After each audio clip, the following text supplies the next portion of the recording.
Okay សួស្តីបងប្អូនទាំងអស់គ្នាសូមwelcome back to my video ជាបន្តទៀតហើយអូខេចឹងថ្ងៃនេះបងនឹងធ្វើការចែកម្លែកនៅ tip class សម្រាប់បងប្អូនទាំងអស់គ្នាចំពោះការសិក្សាដើម្បីឲ្យការសិក្សារបស់យើងគឺទៅមុខបានយ៉ាងរលូននិងការសិក្សាទៅបានយ៉ាងល្អចឹងចំពោះទី1គឺយើងនៅពេលដែលយើងទំនេរពីការសិក្សាគឺយើងត្រូវតែធ្វើការស្វែងសិក្សាដោយខ្លួនឯងចំពោះការ review lesson ក៏ដូចជាការស្វែងរកនៅចំណុចខ្វះខាតដែលយើងខ្វះខាតទៅលើមុខវិជ្ជាមួយណាគឺយើងអាច research នៅតាមអ៊ីនធឺណិតបន្ថែមដើម្បីយើងអាចស្រាយចម្ងល់ដែលយើងបានឆ្ងល់នៅពេលដែលយើងរៀនពីព្រោះអីឥឡូវគឺ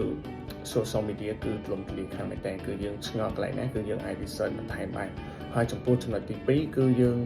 នៅពេលដែលយើងទំនេរពីការសិក្សាយើងគឺយើងត្រូវការរៀបចំការវិភាគ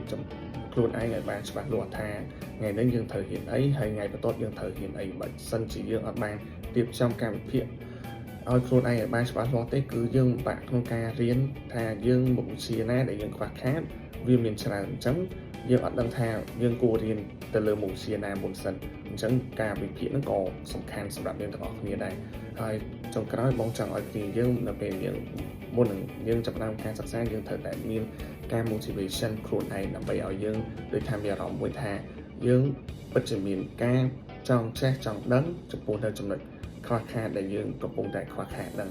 អូខេអញ្ចឹងបន្តបងមានតែប៉ុណ្្នឹងទេសង្ឃឹមថាបងប្អូនទាំងអស់គ្នានឹងទទួលយកនៅការចែកម្លែកចំណេះដឹងពីបងទៅកាន់បងប្អូនទាំងអស់គ្នាផងដែរអូខេអញ្ចឹងបាយបាយបងប្អូនទាំងអស់គ្នា see you for the next video bye bye